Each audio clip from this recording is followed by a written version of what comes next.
Hello అండి. Welcome to we cooks 17. Diet చేసేవాళ్ళు లంచ్‌లోకైనా, డిన్నర్‌లోకైనా చాలా హ్యాపీగా తీసేసుకోవచ్చండి. డిన్నర్ అంటే ఈవినింగ్ 6:30 లోపల తీసేసుకుంటారు కదా! డైట్ చేసేవాళ్ళు. సో, ఈ విధంగా రొట్టె చేసేసుకోండి రాగి పిండితో. చాలా చాలా టేస్టీగా, హెల్తీగా ఉంటుంది. ఆకుకూరలు తినని పిల్లలుంటారు కదా! వాళ్ళ దగ్గర కూడా మీరు ఈజీగా తినిపిచ్చేయొచ్చండి. అస్సలు తెలీదు ఫ్లేవరు. చాలా కమ్మగా ఉంటుంది.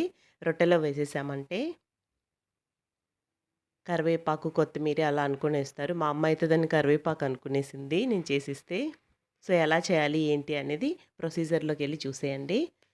కావాల్సినంత పిండిని తీసుకోవాలి. ఇక్కడ నేను 2:30 బౌల్ రాగి పిండిని తీసుకుంటున్నాను. చిన్న కప్పే అండి. సరిపడా సాల్ట్ వేసుకోవాలి.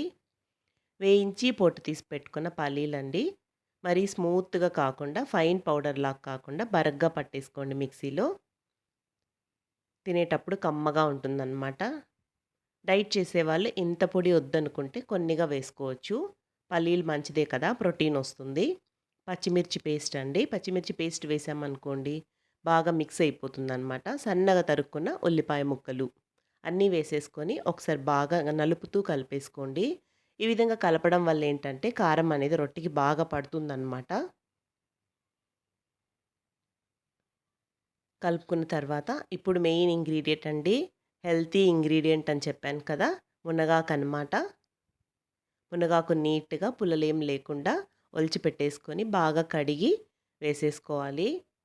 సన్నగా తరుక్కోకపోయినా పర్లేదండి. బాగా బ్లెండ్ అయిపోతుంది మనం కాల్చినప్పటికి. కావాలంటే మీరు సన్నగా కూడా తరిగేసుకోండి.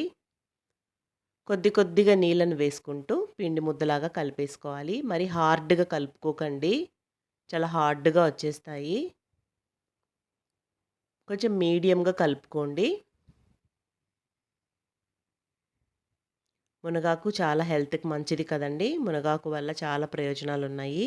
ఈ విధంగా మనం రొట్టెలో కలుపుకొని చేసుకున్నామంటే మంచి ఐరన్ ఒస్తుంది.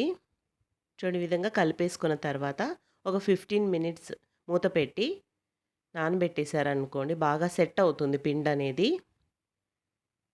వాటర్‌ని కొద్దిగా అబ్జర్వ్ చేసుకొని బాగొస్తాయి మనకు రొట్టెలనేటివి. ఒక 15 నిమిషాల తర్వాత ఒక ఆయిల్ కవర్‌ని కానీ, లేదా పాలిథీన్ కవర్ ఉంటుంది కదండీ! దానిపైనన మీరు తట్టేసుకోవచ్చు. అరిటాకుంటే అరిటాకు పైనన తట్టుకోవచ్చు. మీ అవైలబిలిటీని బట్టి నేనైతే యూజువల్లీ ఆయిల్ కవర్ పైన తట్టేసుకుంటూ ఉంటాను. పల్చగా స్ప్రెడ్ చేసేసుకోండి.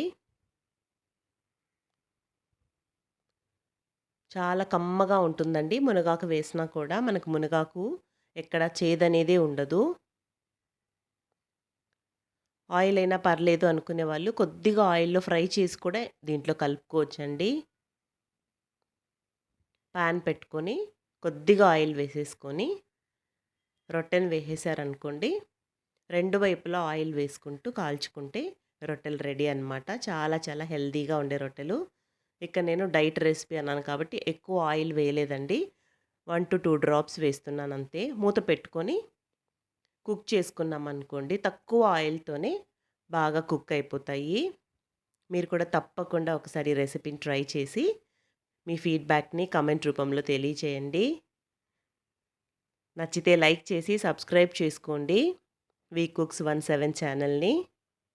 అంతే అండి. రెండు వైపులా కాల్చేసుకొని అన్నిటిని పెట్టేసుకోవడమే. మనం పెరుగుతో కానీ, పచ్చడితో కానీ తింటే చాలా చాలా బావుంటుంది. తప్పకుండా ఒకసారి ట్రై చేయండి.